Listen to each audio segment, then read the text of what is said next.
الحمد للہ رب العالمین والصلاة والسلام علی سید المرسلین وعلی آلہ واصحابہ اجمعین، اما بعد۔ میرے مسلمان بھائیوں اور ساتھیوں، السلام علیکم ورحمۃ اللہ وبرکاتہ۔ مجھے یہ بڑی خوشی ہو رہی ہے کہ میں پاکستان سے باہر یہاں مسلمان بھائیوں سے جو میری زبان سمجھتے ہیں بات چیت کر رہا ہوں۔ پاکستان سے تعلق ہو یا ہندوستان سے تعلق ہو یا بنگلہ دیش سے، بہرحال اردو دان بھائیوں کے ساتھ میرا یہ خطاب ہے۔ میں اپنی ساری گفتگوؤں میں سب سے پہلے دو باتوں کی طرف توجہ دلاتا رہتا ہوں اصل موضوع چھیڑنے سے پہلے، تو یہاں بھی آپ حضرات کے سامنے وہ دو باتیں عرض کر دیتا ہوں۔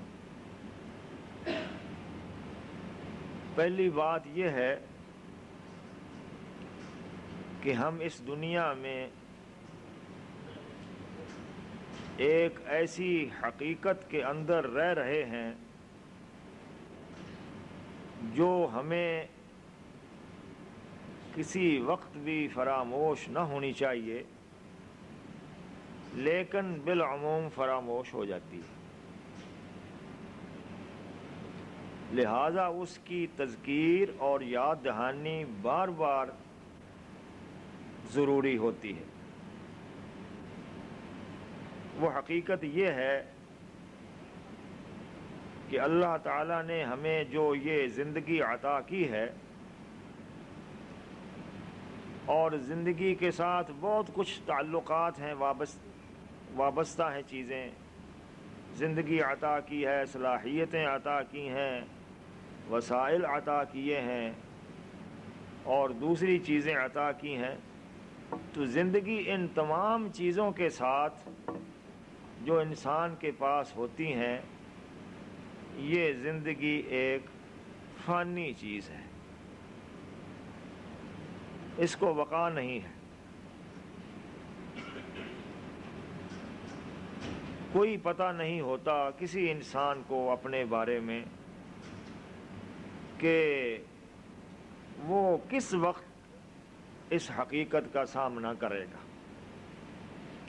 اس میں اللہ تعالیٰ نے عمر کی بھی کوئی قید نہیں رکھی، اپنے علم میں رکھا ہے کہ کسی وقت بھی جو انسان یہاں بھیجا گیا ہے وہ اللہ تعالیٰ اسے بلا سکتا ہے۔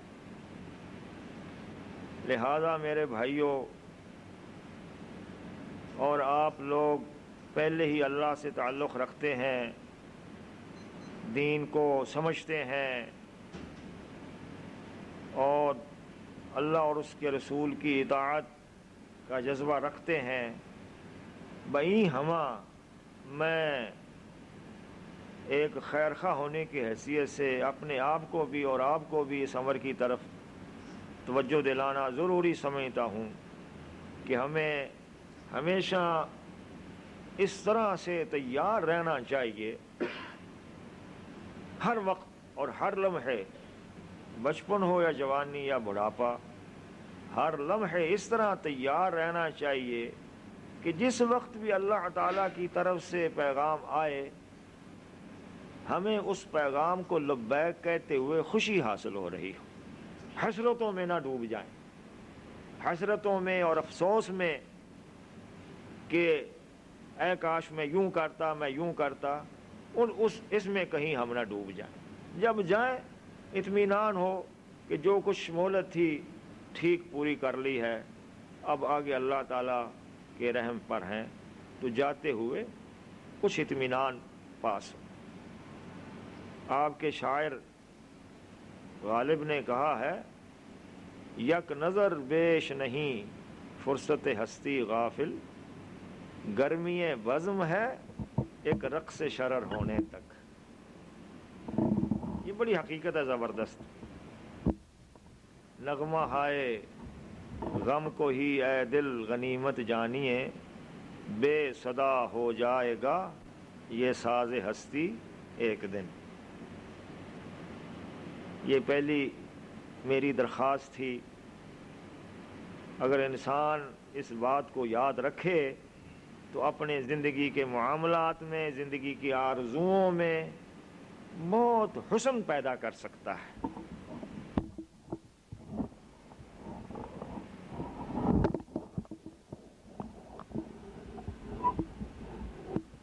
دوسری میری گزارش یہ ہے کہ آپ سب تقریباً باہر سے یہاں کچھ وقت کے لیے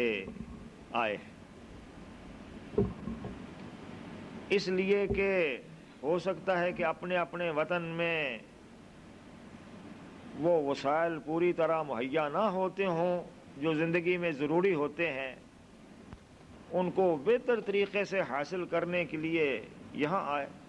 اچھی بات ہے، اس میں کوئی عیب نہیں ہے کہ انسان اگر کسی ایک جگہ اپنے لیے راہیں کشادہ نہیں پاتا تو کسی دوسری جگہ جائے۔ اللہ تعالیٰ کی زمین ہے اور اس کے وسائل پھیلے ہوئے ہیں۔ فانتشروا فی الارض وابتغوا من فضل اللہ، زمین میں پھیل جاؤ اور اللہ کا فضل تلاش کرو، اس میں کوئی حرج نہیں ہے، نہ شریعت کے لحاظ سے، نہ قانون کے لحاظ سے، نہ اخلاق کے لحاظ سے، کہ انسان جہاں بھی اس کو بہتر وسائل مہیا ہوتے ہیں، جہاں بھی اس کے حالات اور اس کی روزی کا بہتر انتظام ہوتا ہے، پہنچ گئے۔ لیکن اس پہنچنے کے بعد جو چیز توجہ طلب ہے وہ یہ ہے کہ یہاں کی سرزمین اور یہاں کی فضا آپ کی خدمت کر رہی ہے، آپ کو بہتر رزق دے رہی ہے، اور یہی وجہ ہے کہ یہاں ٹھہرے ہیں آپ۔ اس زمین کے پاس اور اس فضا کے پاس جو چیز میسر تھی اس نے آپ کو پیش کر دی۔ یہ اس نے بڑی مہربانی کی ہے، اللہ تعالیٰ کی کسی مشیت کے تحت اور فیصلے کے تحت۔ انسان جہاں کہیں جاتا ہے اس میں اللہ کی مشیت اور فیصلے کو دخل حاصل ہوتا ہے۔ ماہانہ اتنی کمائی کر لیتے ہوں گے آپ لوگ کہ جس پر اطمینان حاصل ہو کہ اپنا خرچ بھی نکلائے اور پیچھے اپنے اہل و عیال کے لیے بھی کچھ بچ جائے۔ اس زمین نے اس دنیا کے اندر اپنے وسائل تو پیش کر دیے، آپ کی محنت، قابلیت اور صلاحیت اور مقدور کی حد تک، لیکن اس کے جواب میں اس سرزمین کا بھی آپ کے اوپر ایک حق ہے۔ وہ یہ ہے کہ آپ جو قدم یہاں رکھیں، جو سانس یہاں لیں، جو وقت یہاں گزاریں، وہ کوئی خیر کا پہلو چھوڑے، وہ کوئی خیر کا پہلو چھوڑے۔ کیوں؟ اس لیے کہ قیامت کے روز جتنی بھی اللہ تعالیٰ ہر انسان کے بارے میں گواہ فراہم کرے گا وہ کئی قسموں کے ہیں۔ پہلی قسم تو انسان کی گواہ خود اس کے اپنے اعضاء اور جوارے ہیں، یہ ہاتھ اور پاؤں ہمارے گواہ ہیں۔ یہ قرآن کے اندر آتا ہے کہ یہ گواہی دیں گے ہم کیا کرتے رہے۔ ان سے بڑھ کر اور عینی گواہ کیا ہوگا؟ یہ تو عینی گواہ ہے، عینی گواہ نہیں بلکہ عملی گواہ، یعنی خود کام کرتے رہے جو ہم ان سے لیتے رہے۔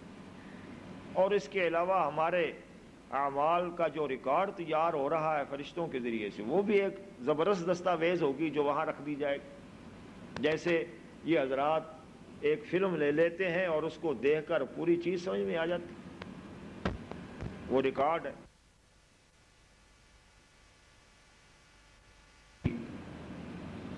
اور زمین واسقالت الارض واسقالہا، زمین بھی یہاں اس سرزمین پر کوئی خیر چھوڑی ہے، کوئی کلمہ حق چھوڑا ہے، کوئی اچھی بات چھوڑی ہے، کوئی اچھا قدم رکھا ہے، اس کی بھی گواہی یہ دے دے گی، اور اس کے برعکس اگر کچھ کیا ہے تو اس کی بھی گواہی دے دے گی۔ اور ایسی گواہی سننے کے لیے ہمیں تیار نہیں ہونا چاہیے کہ زمین یہ تو کہے کہ میں نے ان کو اچھی تنخواہیں دی، میں نے ان کو اچھی رہائش دی، میں نے ان کو اچھے وسائل دیے، کم تر وسائل ان کے پاس تھے، تنگی میں گزر رہے تھے، میں نے ان کے لیے فراخی پیدا کی، لیکن میرے لیے یہ کیا خیر کی بات چھوڑ کر گئے۔ ایسی گواہی نہیں چھوڑنی چاہیے۔ اس لیے آپ ہر بات کو اس طرح سے یہاں دیکھیں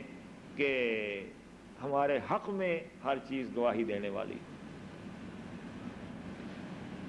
ان دو بنیادی چیزیں ایسی ہیں کہ ہر مسلمان ہر وقت جو ہے اس کو سامنے رکھنی چاہیے، اور ان کے بغیر انسان کی زندگی نہ خدا کو پسند ہے اور نہ رسول کو پسند ہے، اور نہ خود اس انسان کا کوئی بھلا ہے ان چیزوں کو چھوڑ کر اگر وہ چھوڑ دیتا ہے۔ ہماری ساری تگ و دو کا اللہ نے اپنے نبی اس لیے بھیجے،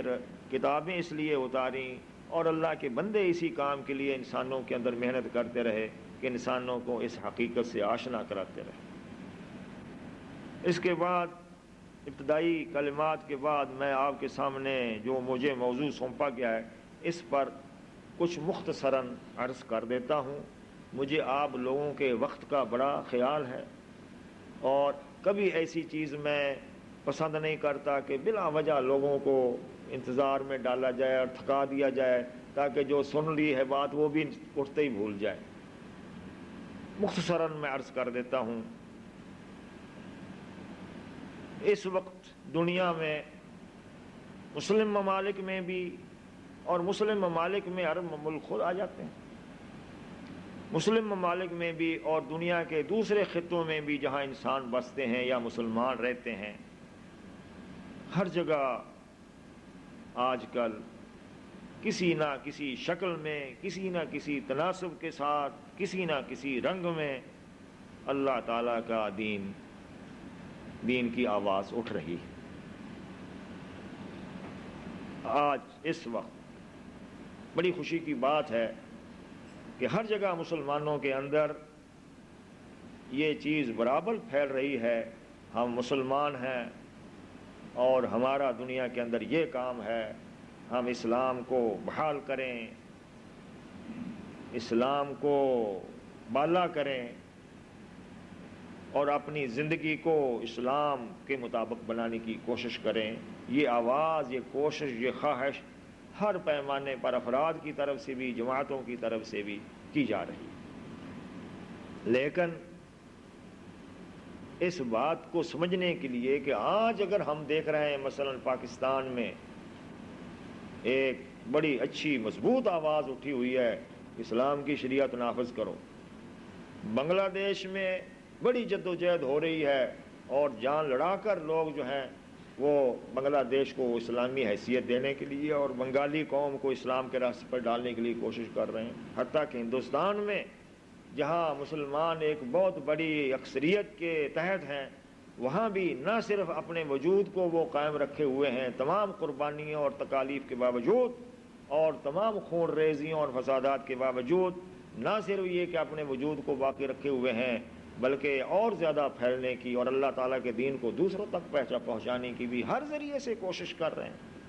ہر قربانی اس کے لیے دے رہے ہیں۔ اور مصر اور ترکی اور ملائیشیا اور دوسرے عرب ممالک وغیرہ بھی آج بڑی بدلی ہوئی صورت نظر آتی ہے ہمیں۔ اسلام آج ہمیں اس طرح سے نہیں نظر آتا کہ کوئی بالکل یتیم سی کوئی چیز ہے، بلکہ ایک ابھرتی ہوئی چیز نظر آتی ہے۔ لیکن یہ کیسے ہو گئی؟ یہ آج یکایک یہ صورت پیدا ہو گئی ہے، یہ بات نہیں ہے۔ اس کام کے لیے ہمارے سامنے ہی نصف صدی اس بات کو ہو گئی ہے کہ اللہ کے کچھ بندوں نے اٹھ کر، مسلمان جب سو رہے تھے، پسماندہ تھے، دین سے دور ہو رہے تھے اور اگر دین کے اندر بھی تھے تو دین کی بہت ہی معمولی سا تصور ان کے اندر پایا جاتا تھا۔ ان حالات میں اللہ تعالیٰ کے کچھ بندے اٹھے، انہوں نے جد و جہد کر کے جگا کر مسلمانوں کے راستے پر ڈالے۔ ہم جب کبھی بھی اپنی ان تحریکوں کا اور اپنے ان باتوں کا ذکر کرتے ہیں اور خوش ہوتے ہیں کہ یہ کچھ ہو رہا ہے، ہمیں یاد آ جاتی ہے وہ بات کہ یہ سارے کا سارا سہرا ان لوگوں کے ساتھ بنتا ہے جو ایک ایک فرد اٹھے تھے، ایک ایک فرد اٹھے تھے اور اس طریقے سے جمع کرتے گئے، مصیبتیں اور مشکلات کا سامنا کرتے گئے، بالآخر اللہ تعالیٰ نے ان کے کام کو برکت دی اور قافلے بنتے گئے۔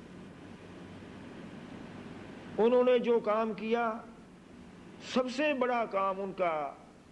یہ تھا کہ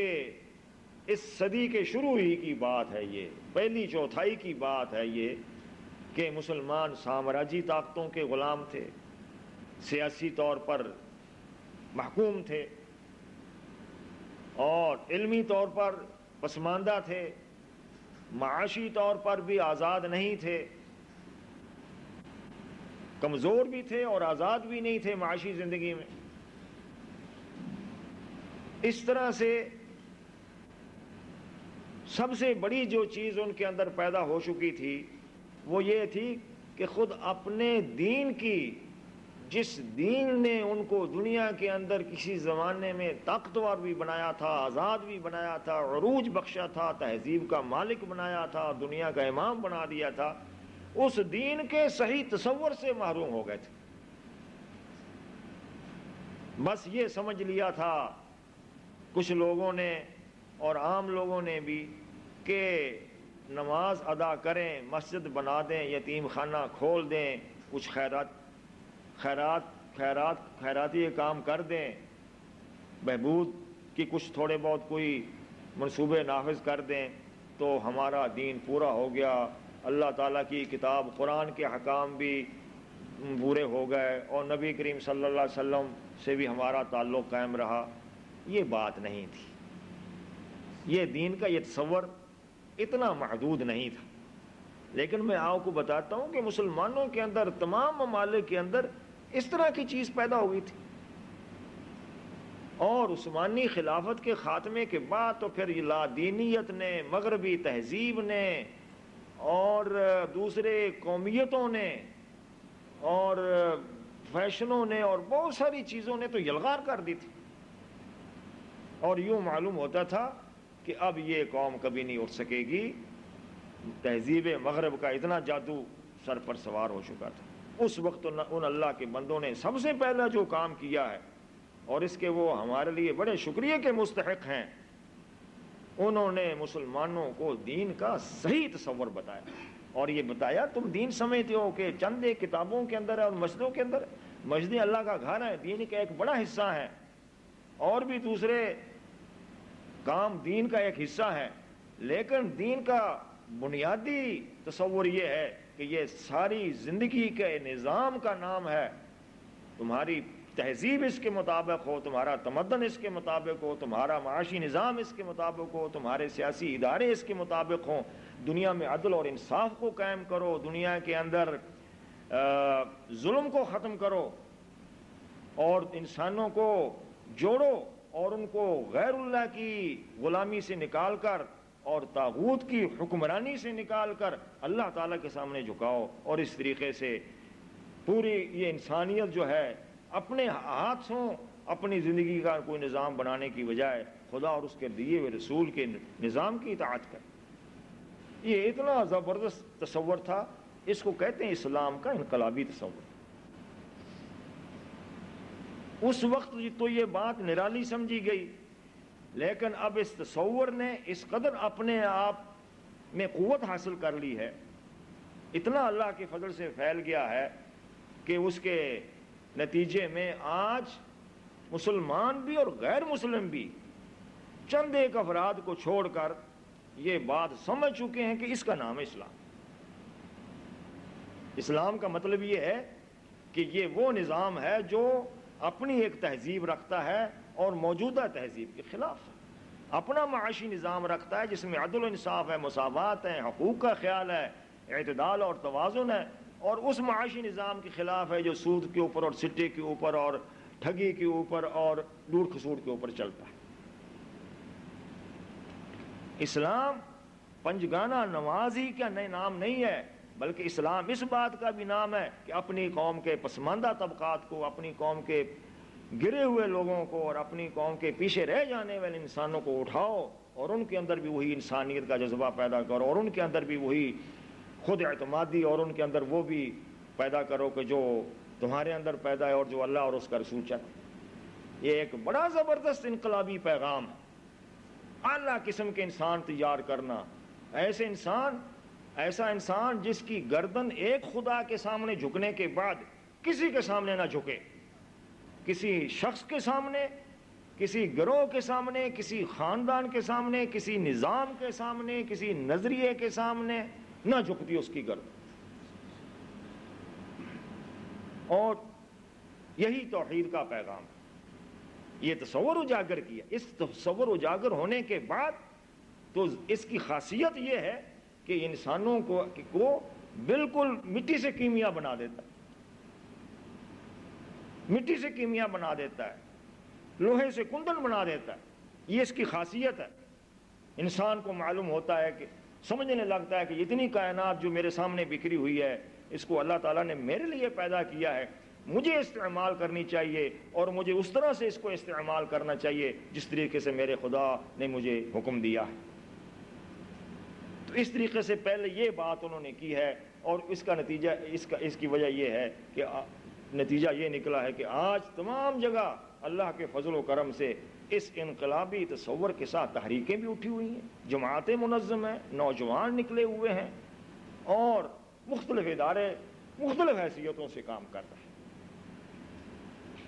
دشمن بھی ہے، ابھی بہت ساری خرابیاں بھی موجود ہیں، لیکن یہ کشمکش کا دور ہے، خیر و شر اور برے اور بھلے کے اندر جنگ جاری رہتی ہے۔ ایسا تو کبھی نہیں ہوگا کہ ایک دم سارا خیری دنیا میں پھیل جائے، کشمکش تو رہے گی۔ خیر کا خوب ہونا اس تبھی ہوگا جب اس شر کے مقابلے میں وہ اپنی جان دکھائے گا۔ یہ پہلی چیز انہوں نے پیدا کی۔ دوسری چیز انہوں نے جو ہمیں سکھائی، اور وہ ایسا توحید کا درس ہے، وہ اسلامی تحریکوں کا ایک خاص سبجیکٹ ہے، وہ ایک خاص نقطہ ہے۔ اس نقطے کو کچھ دماغ ابھی تک قبول کرنے کے لیے تیار نہیں ہے، لیکن وہ چند ایک دماغ ہیں۔ وہ نقطہ یہ ہے کہ اسلام، یہ تو سمجھ میں آ گیا کہ انسانی زندگی کا نظام ہے پورا، لیکن اسلام چاہتا ہے کہ اس دنیا کے اندر مسلمان، اللہ کے ماننے والے لوگ اپنی انفرادی حیثیت میں بھی اور قومی حیثیت میں بھی، پوری کی پوری قوم بھی مسلمانوں کی، پورے طبقات کے ساتھ، اور انفرادی طور پر بھی پوری کی پوری ملت اسلامیہ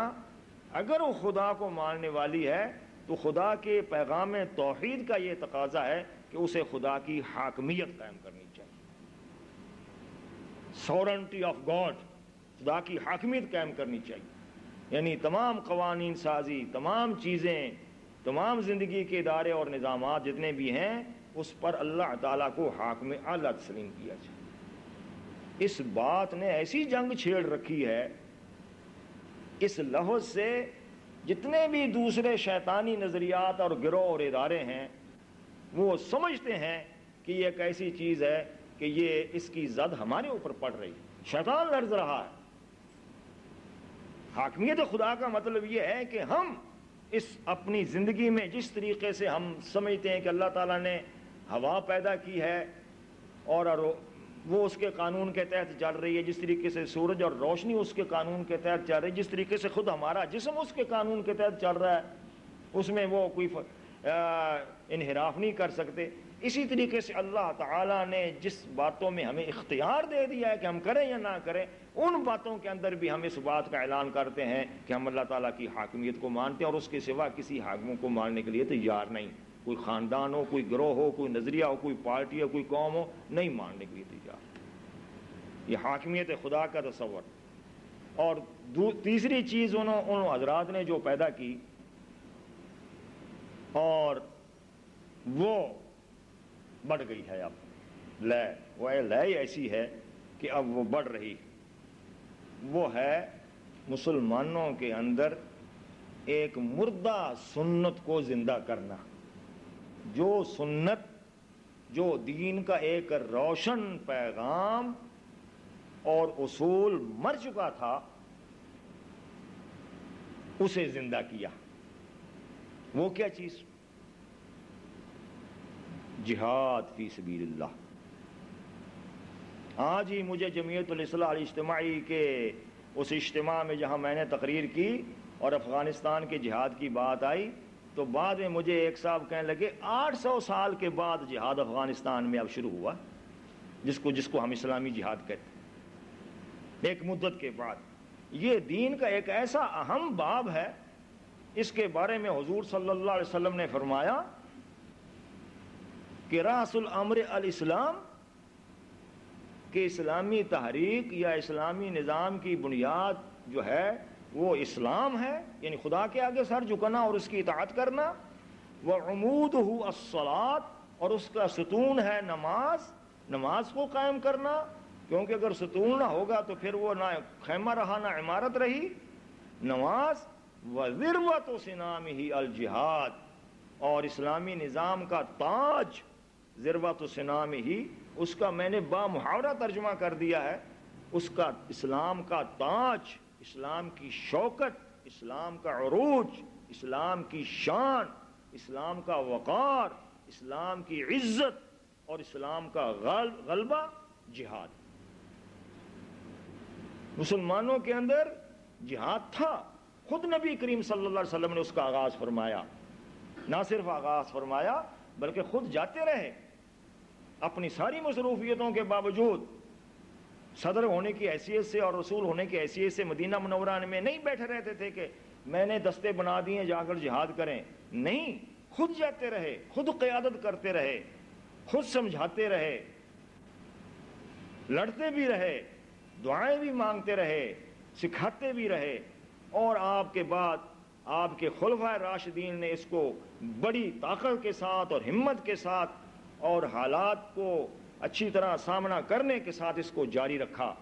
اور اللہ تعالیٰ نے اس میں برکت عطا کی کہ یہ دین پھیلتا گیا. انسان ظلم و ستم اور کفر و شرک کا جو شکار تھے وہ اس سے نکلتے گئے اور اسلام کے دین رحمت میں اور نظام عدل کے اندر بھاگ بھاگ کر آتے رہے. بڑی بڑی طاقتیں ناکام ہو گئیں. طاقتور رومی طاقتور تھے، فارسی طاقتور تھے، بڑے بڑے مال و دولت کے مالک تھے، لیکن ان کے پاس اسلام جیسا عدل و انصاف نہیں تھا. اور انسانوں کو چاہیے یہ ایسا پرامن، ایسا امن و امان اور اس عدل و انصاف سے بھرا ہوا نظام وہ اسلام کے اندر تھا، تو اس لیے آتے رہے. اس کے بعد بھی کام یہ ہوتا رہا، اس کے بعد بھی یہ کام ہوتا رہا، جہاد جاری رہا. کچھ مسلمانوں کی نظام حکومت میں تبدیلیاں تو ہوتی رہیں خلافت راشدہ کے بعد، لیکن وہ نظام حکومت کے اندر کچھ چند ایک تبدیلیاں تھیں، لیکن مسلمانوں کا ذوق جہاد قائم تھا. اور ذوق جہاد کے اندر بھی مسلمانوں نے جو مثالیں قائم کی، وہ بھی حیرت انگیز. جہاد بھی کرتے تھے اور ساتھ اس جہاد کو رحمت بھی بناتے تھے. میں اس کی ایک مثال دیتا ہوں، پھر اصل موضوع پر آتا ہوں. ایک مثال میں وہ آپ کو ایسی دے رہا ہوں کہ مجھے بالعموم یہ میرا تجربہ ہے کہ وہ مثال بہت کم لوگوں کو معلوم ہے. تاریخ کی اور بہت مثالیں لوگوں کو بالعموم یاد ہوتی ہیں کہ فلاں دور میں یہ واقعہ پیش آیا، فلاں دور میں یہ واقعہ پیش آیا، لیکن جو میں آپ کو مثال دے رہا ہوں یہ خود بعض اہل علم نے لکھا ہے کہ یہ ایسی بات ہے کہ یہ لوگوں تک کم پہنچی. اور ابن خلکان وغیرہ نے اور بعض مورخین نے اسے لکھا ہے، مسلمانوں کے جہاد کی مثال.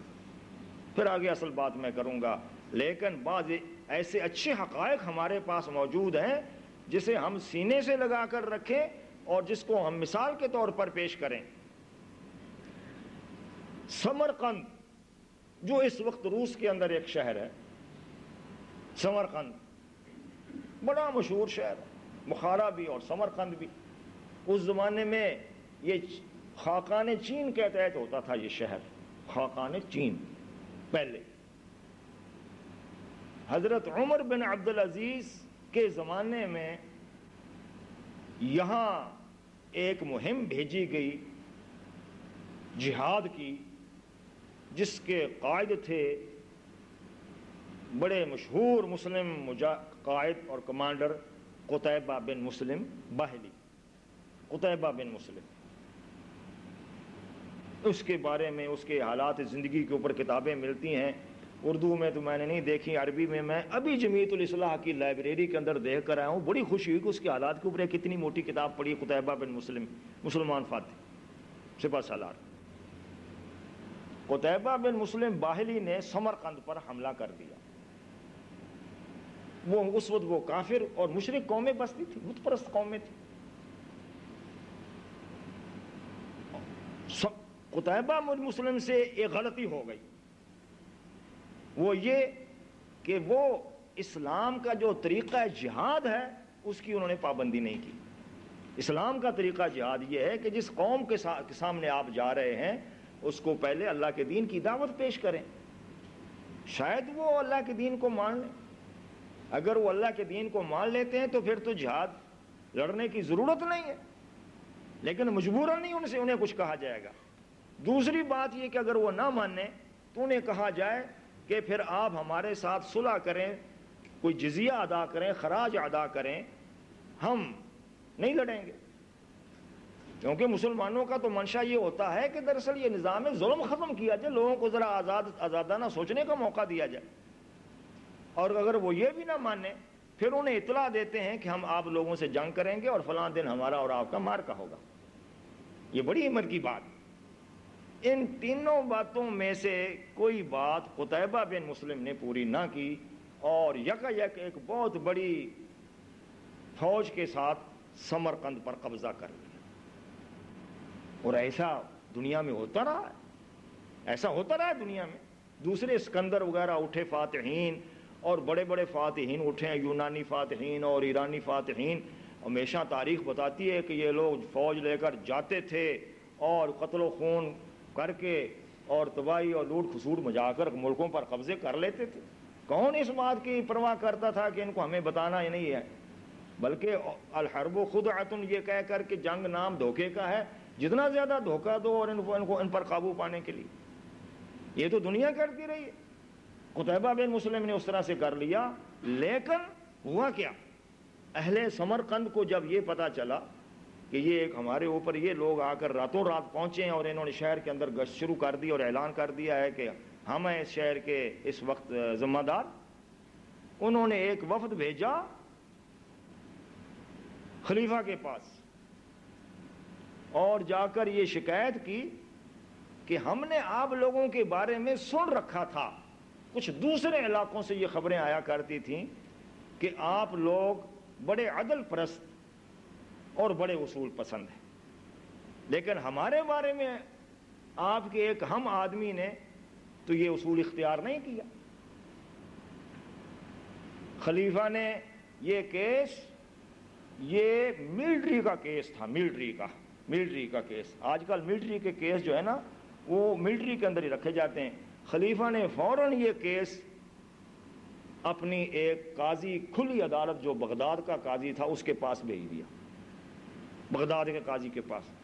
قاضی جمیع ان کا نام ہے۔ قاضی نے قتیبہ کو بلایا، صرف وہ آئے،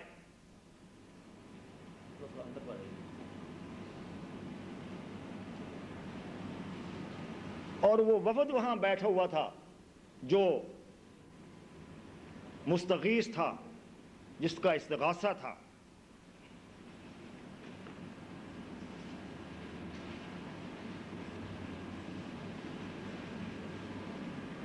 دونوں کو اپنی عدالت میں بٹھایا، ایک قاضی جج، اور کیس معمولی نہیں ہے، کیس ایک ایسا ہے کہ جو ملت کے لیے ایک اس کو خوبی کہنا چاہیے کہ ایک بڑا اہم مشرقی علاقے کا شہر اس زمانے میں جو سمرقند اتنا بڑا مشہور شہر تھا اور اس کے پوری سلطنت اس کے تحت تھی، اس کو قابو کر لیا مسلمانوں۔ قاضی نے دونوں کی بیانات سننے کے بعد بغیر کسی تاخیر کے یہ فیصلہ دے دیا کہ قتیبہ بن مسلم کمانڈر ہوگا، لیکن اس وقت یہ مجرم ہے اور اس کو سزا دینی چاہیے، اور نمبر 2 یہ کہ فوراً مسلمان فوجیں سمرقند خالی کر کے واپس آئیں، اور پھر نئے سرے سے اگر وہ چاہتی ہیں اس طرح ایڈوانس کرنا، اسلام کے اصول قائم کریں۔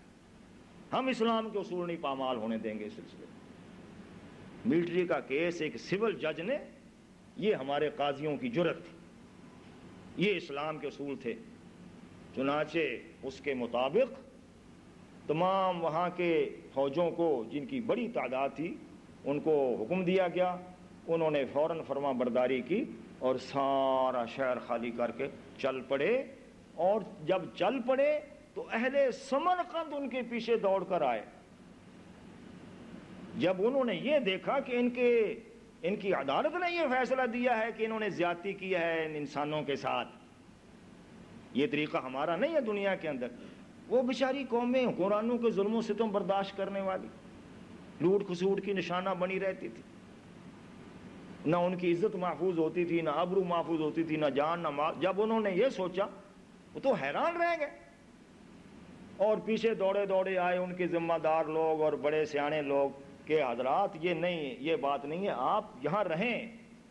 آپ ہمیں خاقان چین کے ظلم سے بچانے کے لیے آئے ہیں، ہم آپ کی ماتحتی قبول کرتے ہیں۔ مجبور کیا انہوں نے، اور اس کے بعد بالآخر مختصر یہ کہ نہ صرف انہوں نے مجبور کیا بلکہ انہوں نے اپنے شوق سے، اپنے ضمیر کی آواز سے، اپنے دل سے پورے کے پورے شہر میں اسلام کا اعلان کیا، پورے کا پورا سمرقند مسلمان ہو گیا۔ فوجیں چلی گئی باہر ہیں لیکن وہ مسلمان ہو چکے۔ اس جہاد کی تحریک نے اس طریقے سے دنیا سے ظلم و ستم ختم کیا، اور اصول اور عدل اور انصاف اور انسانیت کا احترام قائم کیا۔ ہمارے ان بزرگوں نے جو دور نو کی اسلامی تحریکوں کے رعیل اول کہلاتے ہیں، پہلی نسل کہلاتے ہیں، جنہوں نے یہ کام شروع کیا ہے، انہوں نے مسلمانوں کے اندر ذوق جہاد بیدار کیا، اور آج یہ ذوق اتنا پھیل چکا ہے، اتنا بڑھ چکا ہے کہ ہم اس کے علامات اور اس کی گرمی کئی جگہ محسوس کر رہے ہیں۔ اور چوتھی چیز ان حضرات نے جو کی، جس کا نتیجہ ہمارے سامنے آ رہا ہے، وہ یہ ہے کہ انہوں نے اپنی محنت سے، اپنی جد و جہد سے، قربانیوں سے مسلمانوں کے اندر ایک نئی نسل کھڑی کر دی ہے جو اسلام کی علمبردار بن چکی۔ لیکن اس نئی نسل کو کھڑی کرنے کے لیے محنت کرنی پڑی۔ بغیر محنت کے اور بغیر کردار کے دنیا کے اندر کوئی چیز کامیاب نہیں ہوتی۔ ایسے نہیں یہ اسلام کی تحریک، مجھے لوگ کہا کرتے ہیں تحریک اسلامی کے عالمی پیمانے پر کیا اثرات ہیں، بتائیں، میں بتایا کرتا ہوں، لیکن میں کہتا ہوں یہ بھی تو سنیں آپ کہ اس کے لیے کیا کچھ کیا گیا۔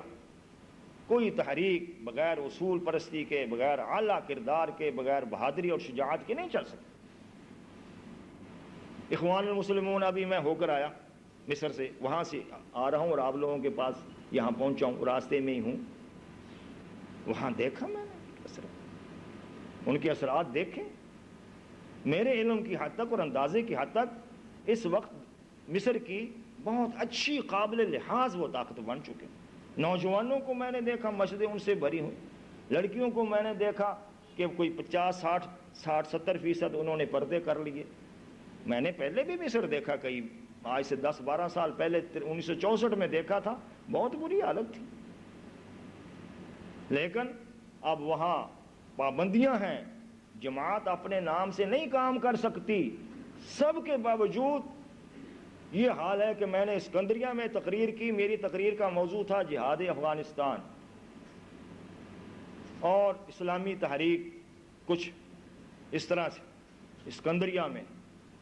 ہزاروں کی تعداد میں نوجوان ٹوٹ پڑے، ہزاروں کی تعداد میں۔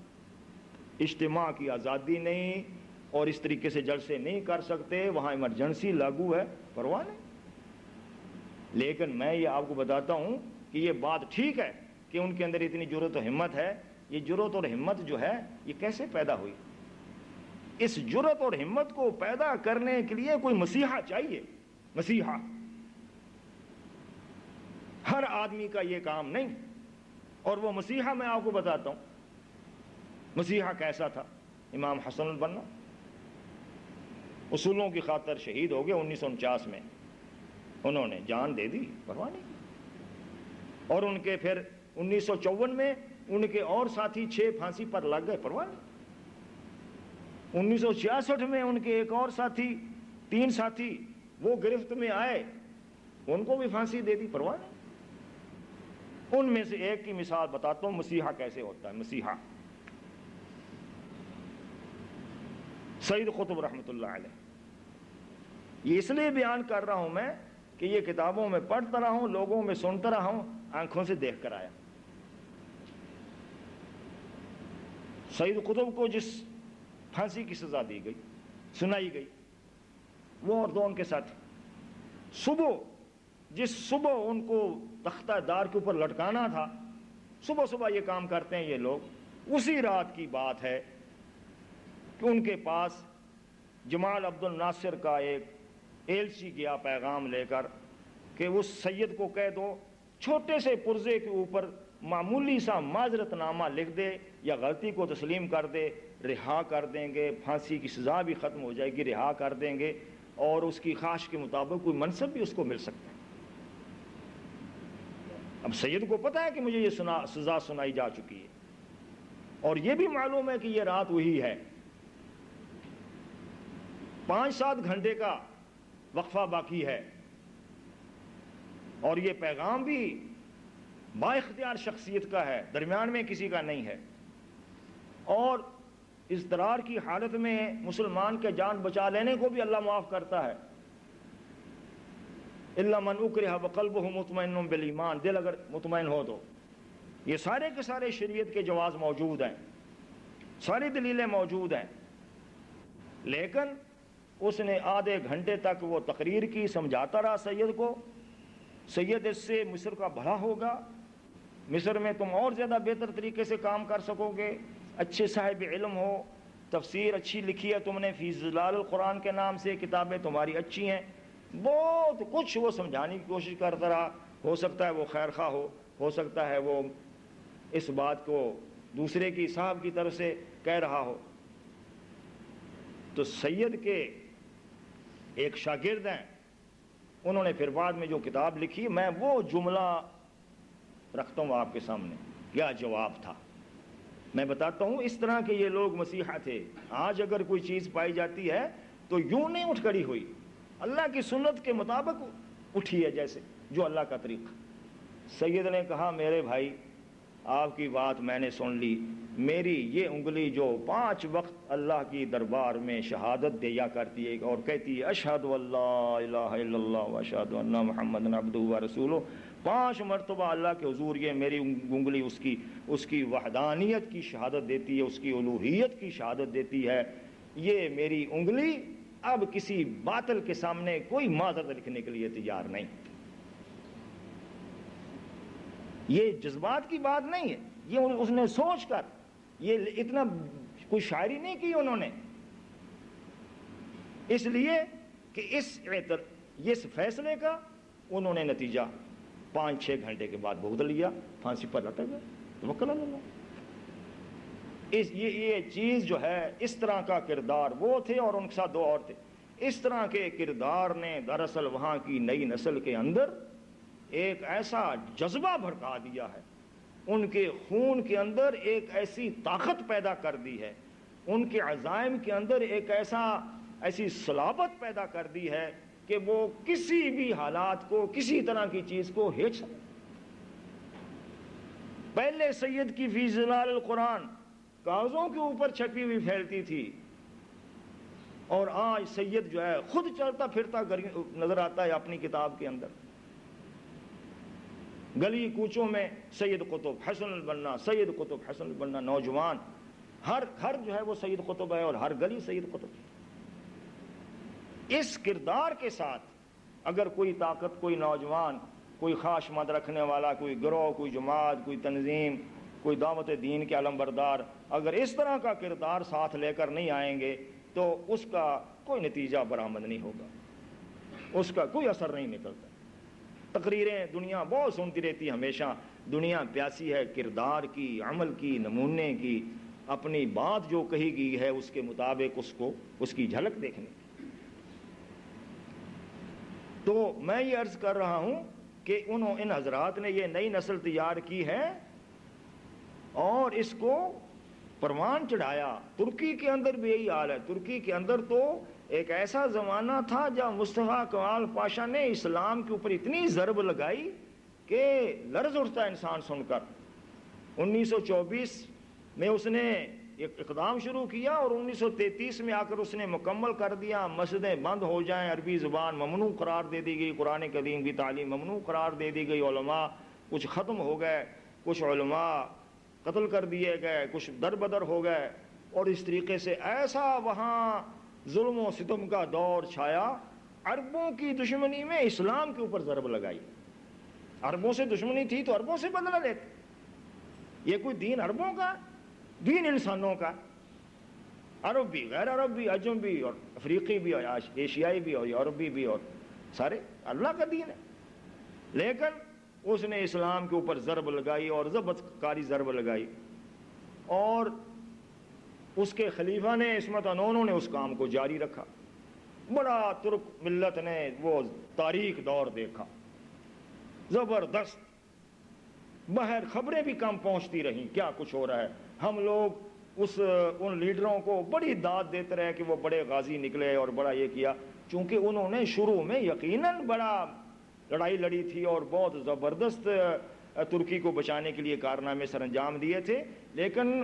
آزادی کو قائم کرنے کے بعد فوراً اس راستے سے ہٹ گئے، منحرف ہو گئے، اور اس کے بعد اسلام کے اوپر وار کرنا شروع کر دی۔ ایسی ترک گزری بات، لیکن اس کے بعد بھی ترک ملت جو ہے اس نے اسلام کو اس ظلم و ستم کے باوجود بھی اپنے سینے سے نہیں نکالا۔ اور بدیع الزمان نورسی مرحوم تو ان کی تو داستانیں سن سن کر آدمی حیران رہ جاتا ہے کہ کس طریقے سے وہ کوئی کتاب نہیں اسلامی لکھی جا سکتی تھی۔ انہوں نے ایک طریقہ یہ کیا کہ وہ اپنے ہاتھ سے کاغذ کے اوپر کوئی چیز لکھتے تھے، چھپ تو سکتی نہیں تھی، کوئی ایک رسالہ تیار کرتے تھے، وہ اپنے شاگردوں کو دیتے تھے،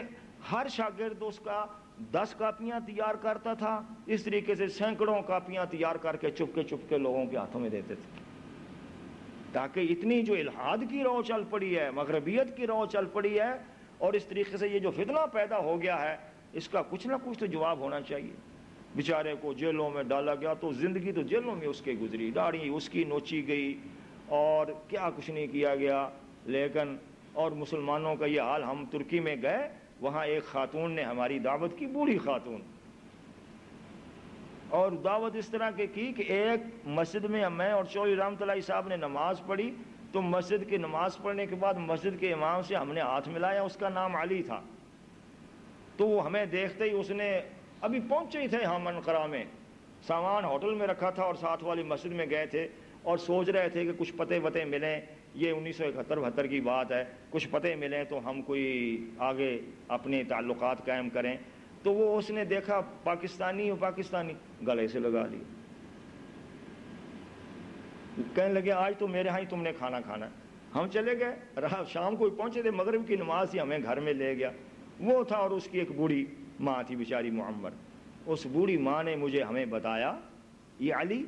عربی بول لیتا تھا ٹوٹی پھوٹی سی، اس کی ماں تو ترک تھی، اس کی ماں نے ہمیں بتایا کہ یہ میرا بیٹا جو آپ اس مسجد کے اندر امام ہے اور اتنے نمازی ہیں، یہ بیٹا جب میرا چھوٹا تھا، اس کی عمر 5 سال تھی، تو میں اس کو قرآن پڑھانا چاہتی تھی، کوئی آدمی قرآن پڑھانے والا نہیں ملتا تھا، پھر مجھے یہ معلوم ہوا کہ ترکی کے جنگلوں کے اندر قرآن پڑھایا جاتا ہے، وہاں کچھ اللہ کے بندے چھپ کر کے بیٹھے ہوئے جنگلوں میں چھپ کر، تو انہوں نے کوئی خفیہ درسگاہیں قائم کی ہوئی ہیں۔ بڑی تلاش کے بعد اعتماد میں لے کر مجھے کوئی سراغ ملا، تو میں نے اپنے 5 سال کی عمر میں اس لڑکے کو بھیج دیا کہ جنگل میں لے جاؤ اسے۔ جب 3-4 سال کے بعد اس نے حفظ کر لیا قرآن پورا، پھر اس کو یہ وہاں سے واپس آیا۔ اور چھوٹا سا بچہ ماں جو ہے اس طریقے سے جنگل میں چھوڑ دے، معلوم نہیں آگے کیا بات ہے کیا نہیں بات ہے، کیا پتا کیا کچھ ہو رہا، تو کہتی یہ حفظ کر کے آیا، قرآن پڑھ کے آیا، اور مجھے اتنی خوشی ہوئی جب آ کر ملا، تو میں نے بڑا اللہ کا شکر ادا کیا۔ آج یہ اس مسجد کا امام ایک دفتر میں ملازم ہے، دین کی خدمت کر رہا، اور وہ کہنے لگی کہ یہاں ایک مسجد ہوتی تھی، بعد میں گرا دی گئی اور اس کے اوپر سے سڑک نکالی گئی۔ اس مسجد کے مینارے میں شروع میں جب مصطفیٰ کمال پاشا آیا تو یہ ساتھ والا ایک بڑی بلڈنگ تھی، اس کے اندر کوئی رقص پارٹی ہو رہی تھی جس میں وہ بیٹھا تھا اور میوزک بج رہا تھا، تو اس مسجد کے مینارے سے اذان دی۔ وہ ایک ایسی جگہ اس طرح سے اذان دیتے ہیں قریب ہوگا جس سے اس کی آواز پہنچ گئی، اذان دی، اور اذان دینے کے بعد جتنے بھی اندر ترک بیٹھے ہوئے تھے، چاہے وہ میوزک بجانے والا تھا یا کچھ تھا، کچھ دل انسان کے ضمیر کچھ نہ کچھ تھوڑا سا کبھی کام کر جاتا ہے، ایک دم رک گئے۔ خود ساز بجانے والے، اذان کی آواز ان کے کان میں پڑی، ایک دم رک گئے۔ اور بعد میں پتہ چلا خود مصطفیٰ کمال اس میں شامل تھا اور اس کے ساتھی شامل تھے اور رقص پارٹی تھی، تو اس نے پوچھا یہ کیوں رکے ہیں، کیا وجہ ہے ایک دم؟ تو تحقیق سے معلوم ہوا کہ باہر سے اذان کی آواز آئی تھی، اس لیے بس بے ساختہ رک گئے، ارادہ نہیں تھا ان کا رکنے کا۔ اس نے وہ مائی کہنے لگی، وہ بیچاری معمر خاتون کہنے لگی کہ اس جگہ وہ مسجد ہوتی تھی، مجھے اچھی طرح معلوم ہے، اس مسجد کو گرا دیا گیا تھا صرف اس بنا پر، اگلے روز یہاں سے یہ منارے کو بھی اٹھاؤ اور مسجد کو بھی اٹھاؤ۔ ان حالات میں ترکی کے لوگوں نے گزارا وقت، اور اب آپ دیکھیں جا کر، ابھی ہیں آزمائش میں لوگ، ابھی آزمائش میں ہیں لوگ، لیکن یہ ہے کہ وہاں ترک نوجوانوں کو ہم دیکھتے ہیں اور تعلیمی اداروں کو دیکھتے ہیں، ان کی یونیورسٹیوں کو دیکھتے ہیں، تو ہم بڑا اللہ تعالیٰ کا شکر ادا کرتے ہیں کہ یہ تو کہاں چلے گئے تھے، کہاں ان کو ڈال دیا گیا تھا۔ پھر جب وہ دور ختم ہوا تو معلوم ہوا ترک ملت مسلمان۔ 1956 میں جب پہلی مرتبہ عدنان مندریس کے زمانے میں پہلی مرتبہ 1924 کے بعد 1933 کے بعد تو اذان ممنوع قرار دے دی گئی تھی، اور اگر بعض مسجدوں میں اذان دی جاتی تھی تو ترکی زبان میں دی جاتی تھی، عربی لفظ نہیں کوئی استعمال کر سکتا۔ کچھ مسجدیں رکھی ہوئی تھی انہوں نے تھوڑا سا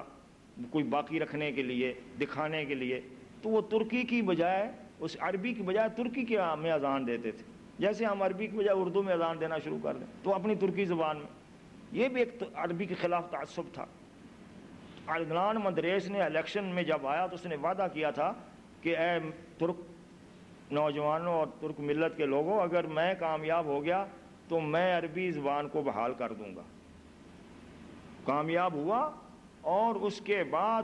پہلے ہی پارلیمنٹ کے اجلاس میں اس نے یہ بل پیا کہ میں اپنے وعدے کو پورا کرتا ہوں کہ عربی زبان کو یہاں پڑھانے کی اجازت ہے،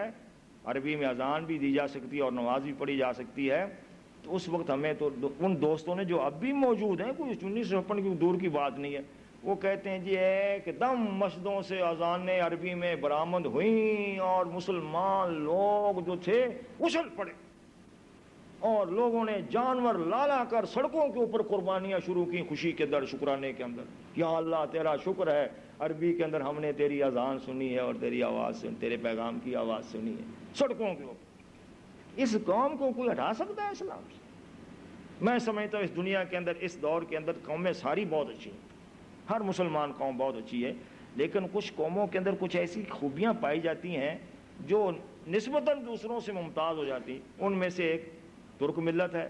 سوڈانیوں کو دیکھیں، مصریوں کو دیکھیں، اور سب سے بڑھ کر اپنے افغان بھائیوں کو دیکھیں۔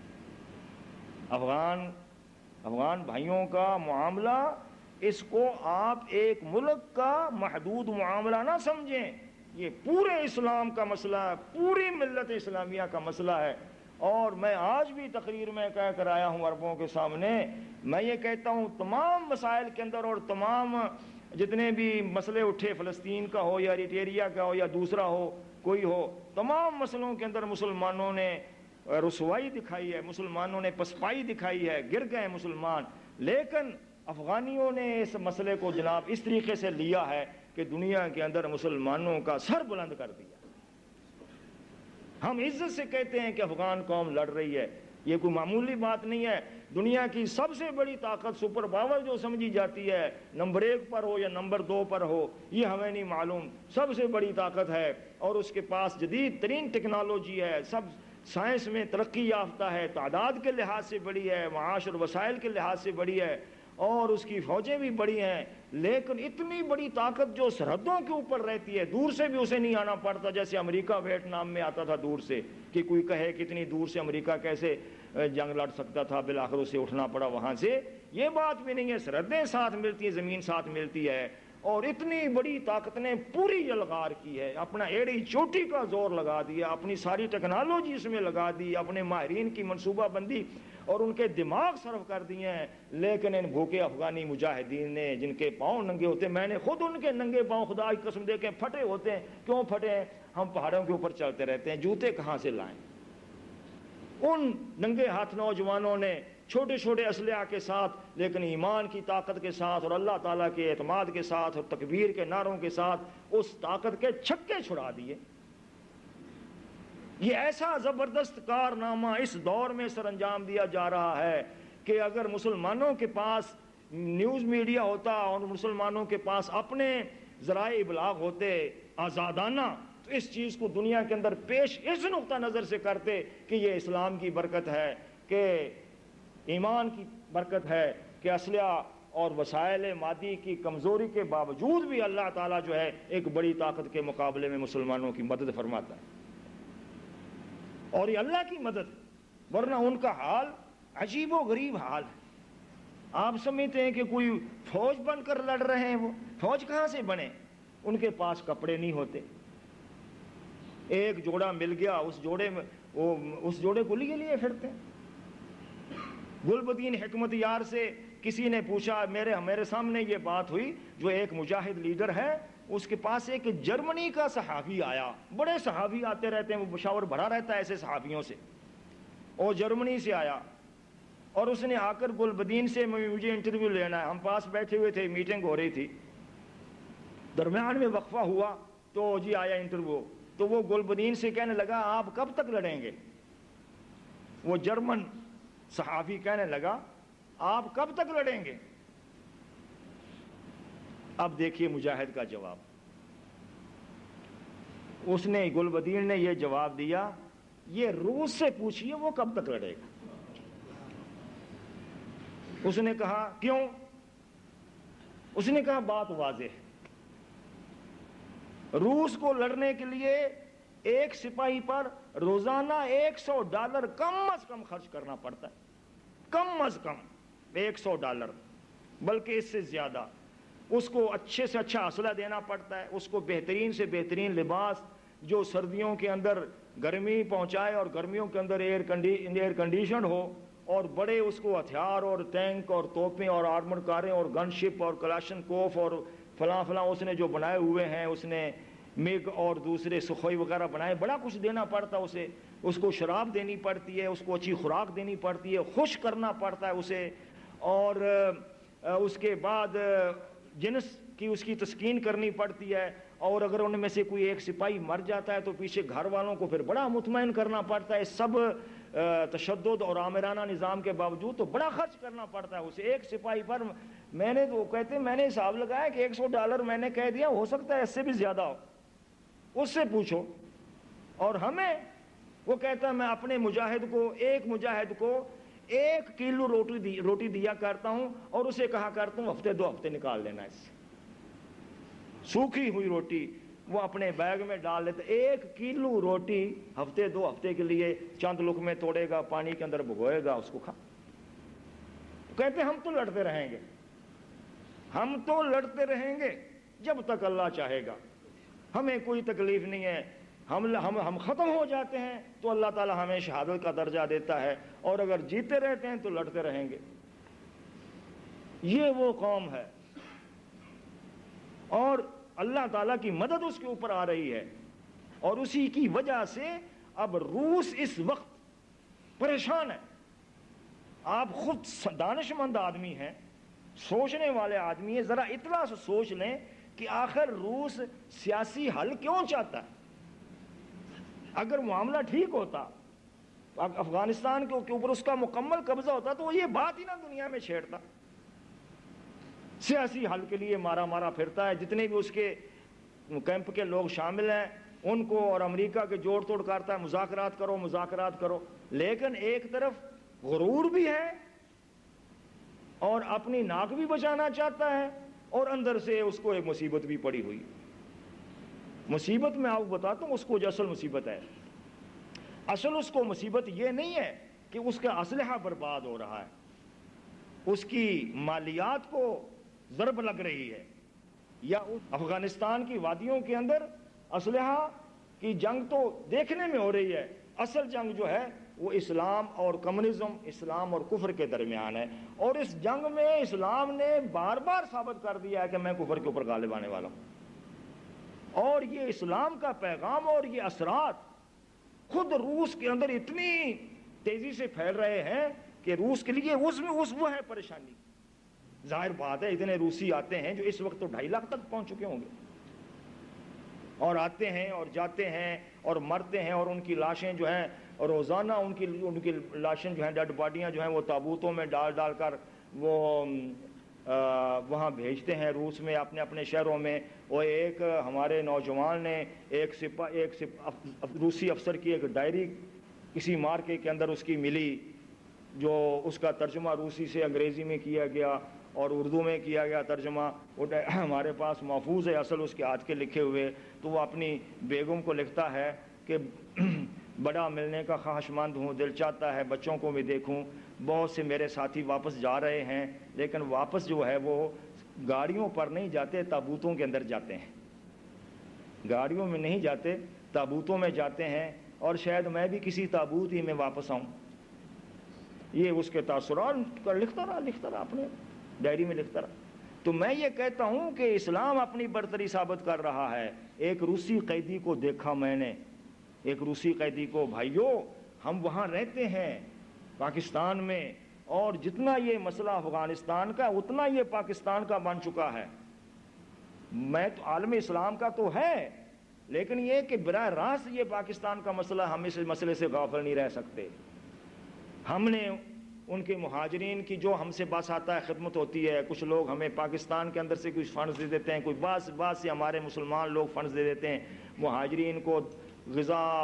اور ان کو کھانے پینے کی چیزیں اور لباس جو کچھ دے سکتے ہیں تھوڑا بہت۔ ان کے لیے ہم نے 4 ہسپتال قائم کر رہے ہیں، ان کے اندر ان کے مجاہدین کے زخمیوں کا علاج کرتے ہیں، جہاں کنویں نہیں ان کو کھود کر پانی نکال کے دیتے ہیں، اور اس طریقے سے ملک کے اندر بھی ہم لوگوں کو اس بات پر توجہ دلاتے رہے ہیں کہ اس جہاد کے ساتھ رہنا چاہیے، اس کے حامی بن کر رہنا چاہیے۔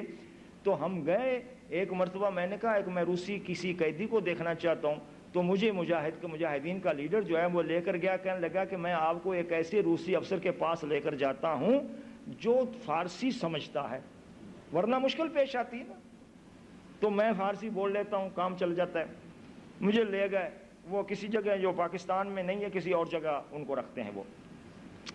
میں نے اس سے دیکھا اس کو بڑا تنو مند یوں بیل ایسے کھا کر بالکل بنا ہوا تھا، اور دیکھتے ہی معلوم ہوتا تھا کہ کوئی یہ گورباچوف کا بھائی معلوم ہوتا ہے۔ میں نے اسے کہا ذلیل تم شکست کیسے کھا گئے، تم شکست کیسے کھا گئے یہ مجھے بتاؤ۔ اس کے مقابلے اس نے جواب یہ دیا کہ اور تو مجھے کوئی نہیں، مسکرا کر کہنے لگا میں سچی بات کر دیتا ہوں، اور تو کوئی مجھے نہیں معلوم، لیکن میں نے اپنے کہانی سناتا ہوں کہ ہم جس کمپنی کے ساتھ آ رہے تھے، ہم بڑی تعداد میں تھے، پہاڑوں کے اندر سے گزر رہے تھے، اور اس کے بعد ہم نے سمجھا یہ پہاڑ خالی ہیں، یا ہماری کوشش کے باوجود بھی ہمیں کچھ پتہ نہ چلا۔ جب ہم درمیان میں آ گئے تو چاروں طرف سے کوئی آگے اور پیچھے سے ادھر ادھر سے فائر شروع ہو گئے۔ تو ہمارا خیال یہ تھا کہ بہت بڑی کوئی فوج ہے، اور حوصلے تو ان لوگوں کے ایسے ہیں، حقیقت یہ میں آپ کو بتا دیتا ہوں میرے بھائیوں، مسلمان بھائیوں، خدا کی قسم روسی فوجی، یہ ایک مجاہد، افغانی مجاہد کے لفظ ہیں کہ روسی فوجی کا اتنا مورال اور اتنے حوصلے ٹوٹے ہوئے، وہ کہتے ہیں اس سے تو لکڑی بھی بہتر ہوتی ہے، کوئی کم از کم کھڑی تو رہتی۔ اتنی یہ کھائی ہوئی قوم، اتنی بزدل قوم ہے، صرف اسلحہ لیے پھرتے ہیں، اوپر سے آ کر بمباری کر کے گئے۔ وہ ان کے پاس اگر کوئی ایسے میزائل ہوتے تعداد کے اندر تو ان کے جہازوں کا بھی ایسا اب کر رہے ہیں ستیاناش، ایسا ستیاناش کر کے اس میں ان کو پتہ چل جائے۔ کہتے ہیں ایسا بزدل سپاہی دنیا میں ہمیں نہیں ملا۔ لوگ کہتے ہیں جس وہ سنتے ہیں ہم بڑی آ رہی ہے جی 30,000 کی بٹالین آ رہی ہے، ہم کہتے ہیں 30,000 گاجریں جمع ہو جائیں گی تو کیا ہو جائے گا، کاٹ دیں گے ہم انہیں۔ یہ تو وہ کہنے لگا کہ جی میں نے جو دیکھا تو اس کے بعد کچھ لوگ گرے بھاگے، کرو یہ پوزیشن لو وہ لو پوزیشن، وہاں سے فائر شروع ہو گئے، ادھر سے ادھر سے ہو رہے ہیں، 50 60 100 500 سے زیادہ نہیں تھے وہ لوگ، اور یہ بڑی تعداد میں تھے۔ کہتا میں نے چاروں طرف جو ادھر ادھر دیکھا تو مجھے معلوم ہوا کہ پہاڑ تو بھرے ہوئے ہیں فوج سے، بڑی فوج کھڑی ادھر بھی اور بڑا اسلحہ ان کے ساتھ، اور ایسے ہی ہمارے ہوش اڑے کہ ہمیں پھر پتہ چلا کہ کوئی گرفتار ہو گیا، کوئی مارا گیا، کوئی بھاگ گیا، مجھے نہیں پتا باقی کدھر گئے۔ میں نے کہا تو مادہ پرست لوگ ہو اور تمہیں خدا کو نہیں مانا، تم نے، تمہارے لیے بس وہی ایک شخص اور ایک بت اور ایک پارٹی تھی جس کی تم پوجا کرتے رہے۔ اس کے مقابلے میں ہمارا خدا وہ ہے جس کائنات کا مالک ہے اور جس کے ہاتھ میں زمین و آسمان ہے اور جو اہل ایمان کی مدد کرتا ہے۔ اس نے یہ فرمایا ہے ثم انزل اللہ سکینتہ علی رسولہ وعلی المؤمنین وانزل جنودا لم تروها وعذب الذین کفروا وذلک جزاء الکافرین۔ اللہ تعالیٰ نے سکون اتار دیا اپنے نبی پر اور اہل ایمان کے اوپر، اور ایسی فوجیں اتار دیں جو تمہیں نظر نہیں آتی تھیں، اور کافروں کو اللہ تعالیٰ نے یوں عذاب دیا اور ہمیشہ اللہ کافروں کو عذاب دے گا۔ ایک دوسری جگہ فرمایا فلم تقتلوہم ولکن اللہ قتلہم وما رمیت اذ رمیت ولکن اللہ رمی ولیبلی المؤمنین منہ بلاء حسنا۔ اللہ تعالیٰ فرماتا ہے تم نے کفار کو قتل نہیں کیا، ہم نے قتل کیا، اللہ نے ان کو قتل کیا۔ تم نے نشانے نہیں لگائے، اللہ نے نشانے لگائے تھے۔ اللہ اہل ایمان کی آزمائش کرتا رہا۔ تو میں نے کہا یہ اللہ کے فرشتے تھے، جنود الرحمان تھے، اور یہ جنود الرحمان افغانستان تک ہی نہیں رہیں گے، یہ افغانیوں کے ساتھ روس کے اندر بھی پہنچیں گے۔ یہ بات چھڑ گئی ہے، یہ خود اس نے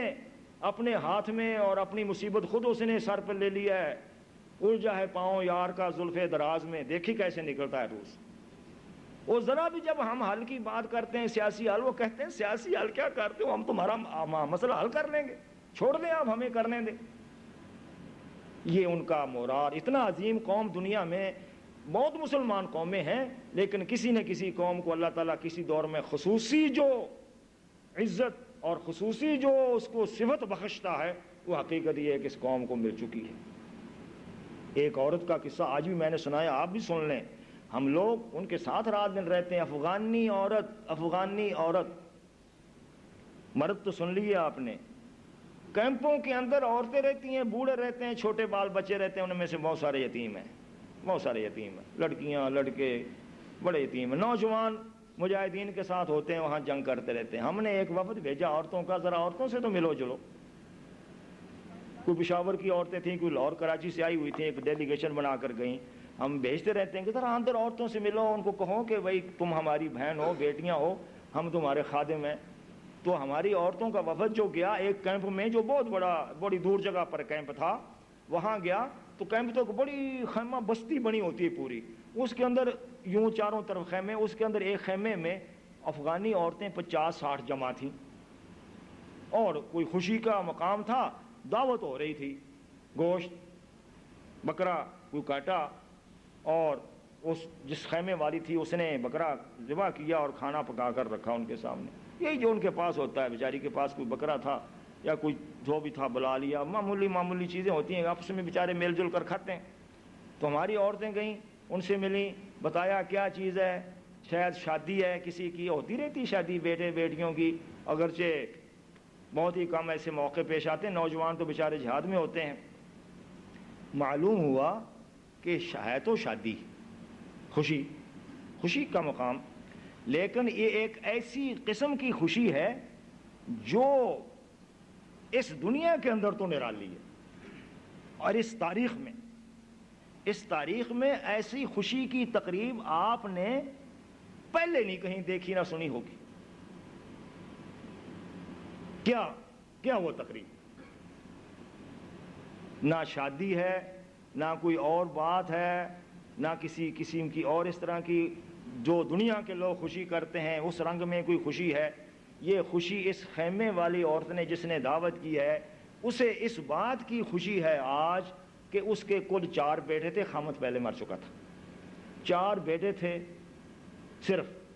3 بیٹے 2-3 سال پہلے مختلف وقفوں سے شہید ہو گئے تھے۔ 3-4 روز ہوئے ہیں اس کو یہ اطلاع آئی ہے کہ اس کا آخری اور 4تھا بیٹا بھی شہید ہو گیا۔ اس شکر میں وہ کہتی ہے کہ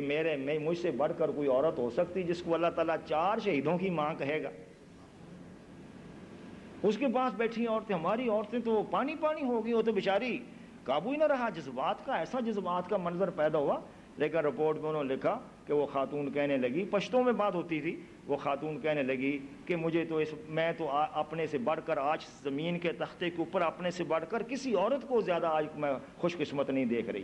لیکن قیامت کے روز میں اللہ تعالیٰ کے سامنے حاضر ہوں گی اور میں یہ کہوں گی کہ اے میرے خدا، میرے پاس 4 تھے اور کوئی نہیں تھا، یہ 4 ہی تھے، 5واں نہیں تھا، یہی ٹوٹل تھے، میں نے تیرے دربار میں پیش کر دیے تھے، تو یہ قبول فرما لے۔ اس طرح سے یہ ہو رہا ہے، لیکن تاہم ہمیں اس بات کی ضرورت ہے کہ ان لوگوں کے اوپر مسلسل توجہ دیں اور ان لوگوں کے ساتھ رکھیں، اور ہم خود ایک اپنا جہاد کی نیت بھی کریں، حصہ بھی ڈالیں۔ اور بعض لوگ آپ میں سے خوب ڈالتے ہیں، کچھ نہ کچھ کرتے رہتے ہیں، مالی طور پر مدد کرتے رہتے ہیں، اللہ ان لوگوں کو جزائے خیر عطا فرمائے، اسی وجہ سے تو جو چل رہا ہے۔ باقی ساری جھوٹی خبریں ہمارے علم میں ہیں کہ فلاں طاقت نے اتنے دیے، فلاں طاقت نے اتنے دیے، ان بیچاروں کو کس طرح کون اس طرح سے دے رہا ہے؟ یہی بیچارے مسلمان تھوڑا بہت جو فنڈ کرتے ہیں پہنچ رہا ہے ان کو، ان کے مہاجرین بھی چل رہے ہیں اور ان کے مجاہدین بھی اپنا کام چلا رہے ہیں، اسلحہ زیادہ وہ چھین لیتے ہیں روسیوں سے اور ان کو اب وہ چلانا بھی آ گیا، انہیں روسی قیدیوں سے انہوں نے چلانا بھی اس کو سیکھ رکھا ہے۔ ایک بیچارے نے بتایا کہ ہم ان سے بڑا معلومات لیتے رہتے ہیں، قابو رہتے ہیں ہمارے یہ لوگ، اور کچھ خریدتے ہیں، بہرحال جو بھی ان کے پاس ادھر سے فنڈز اہل ایمان بھیجتے ہیں۔ اس طریقے سے میں نے بتایا کہ یہ مجاہد قومی اسلامی تحریک ہے، اسلامی تحریکیں پاکستان میں بھی ہے، بنگلہ دیش میں بھی ہے، بڑی قربانیاں دی ہیں بنگلہ دیش کے مسلمانوں نے، بہرحال بنگلہ دیش بن گیا، اسلامی تحریک نے روکتی رہی کہ مشرقی پاکستان رہے، 8-10 ہزار نوجوانوں نے قربانیاں دی ہیں، اپنا فرض انہوں نے ادا کر دیا، لیکن قوم پرست غالب تھے، انہوں نے بنگلہ دیش بنا لیا۔ ان 8-10 ہزار قربانیاں جنہوں نے دی ہیں ان کی آپ نے داستانیں پڑھنی ہوں تو دبئی میں آپ کو ایک کتاب ملے گی، ابو ظبی میں دیکھ کے آؤں، البدر، اس کو پڑھ لیں، اردو میں لکھی ہوئی کتاب، کس طریقے سے لیکن قربانی اللہ کے راستے میں انہوں نے دی اور بہت ظلم و ستم کا شکار رہے۔ آج اللہ کے فضل سے پھر اٹھے ہوئے ہیں، دنیا میں اہل ایمان صورت خورشید جیتے ہیں، ادھر ڈوبے ادھر نکلے، ادھر ڈوبے ادھر نکلے، ہم تو نکلتے ہی رہیں گے، جدھر موقع ملے گا ادھر سے نہیں ادھر سے نکلتے رہیں گے۔ اور پاکستان کے اندر بھی ہم اسی طرح کی ایک جنگ لڑ رہے ہیں، پاکستان کو ہم صحیح معنوں میں اسلام کی ریاست اس دور میں بنانا چاہتے ہیں اور بنا کر رہیں گے اللہ کی مدد سے، کیونکہ ہم اللہ کے اوپر پختہ ایمان رکھتے ہیں اور اس کی توفیق اور اس کی مہربانی کی بدولت ہم یہ کہتے ہیں کہ ہم بہت کمزور تھے، آج ہمارے اللہ کے فضل سے ہماری تحریک بڑی مضبوط ہے، منظم ہے، اور ہر علاقے کے اندر ہمارے اثرات ہیں، ہر فیلڈ کے اندر، ہر گروپ کے اندر اور ہر جگہ میں، چاہے مزدور ہوں، کسان ہوں، استاد ہوں، ٹیچر ہوں، شاگرد ہوں، عورتیں ہوں، مرد ہوں، پڑھے لکھے لوگ ہوں، دیہاتی لوگ ہوں، ہم اپنے حد تک اخلاص کے ساتھ، جس چیز کے اندر ہماری کمزوری ہے کہ ہمارے اندر اخلاص نہ ہو، تو اخلاص کے ساتھ ہم لگے ہوئے ہیں اور اللہ تعالی ہمیں اس کام میں مضبوط کرے۔ اور ہم نے اسمبلی کے اندر یہ مسئلہ اٹھا رکھا ہے کہ اسلامی شریعت نافذ کرو،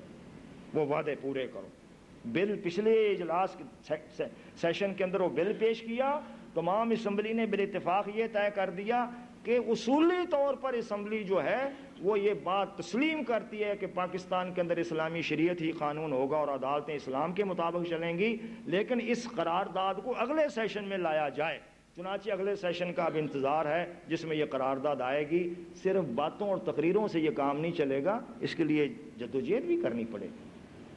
آپ کو بھی ہم توجہ دلاتے ہیں جو پاکستان سے تعلق رکھتے ہیں، آپ حضرات بھی اپنا اس میں وزن اختیار کریں، آپ حضرات بھی اپنے بھائیوں اور رشتہ داروں اور دوستوں کو لکھیں کہ یہ ایک ایسا مسئلہ ہے کہ خدا نہ خواستہ اگر ہماری اسمبلی نے اصولی طور پر اس بات کا انکار کر دیا کہ وہ اسلام کی شریعت نافذ نہیں کرتی ہے، تو اس دور میں اس سے بڑی خدا کے لیے بغاوت کوئی نہیں ہوگی، اور اس کی سزا دے گا پھر اللہ تعالیٰ ہمیں، کہ بلا وجہ سزا نہیں۔ افغانی کہا کرتے ہیں کتنی بڑی ہمارے اوپر آفت ٹوٹی ہے، یہ ٹھیک ہے کہ اس کے ذریعے سے ہم بیدار ہو گئے ہیں اور ہمارے اندر اخلاقیات بڑھے اور جذبہ جہاد بڑھا ہے، لیکن وہ یہ کہا کرتے ہیں کہ ہمارے اندر یہ آفت اس لیے ٹوٹی ہے کہ ہمارے بزرگوں نے کوئی غلطی کی ہے،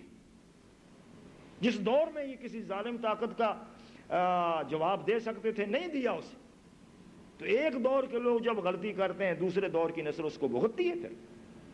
تو اس بنا پر ہم یہ عزم رکھتے ہیں، یہ جذبہ رکھتے ہیں کہ ہم اپنے مسلمان بھائیوں کی مدد سے اور اللہ تعالیٰ کی سب سے پہلے توفیق سے ہم پاکستان کو اسلام کا مرکز بنائیں گے، اور اس کے لیے کوششیں ہو رہی ہیں۔ اور بس اس بات کے اوپر کبھی کبھی دل پریشان ہوتا ہے، اسلام ایک، قرآن ایک، کتاب ایک، رسول ایک، لیکن مسلمانوں کے جو لیڈر ہیں اور اہل علم ہیں جن میں علماء بھی شامل ہیں، وہ ان کا کام پھوٹ ڈالنا۔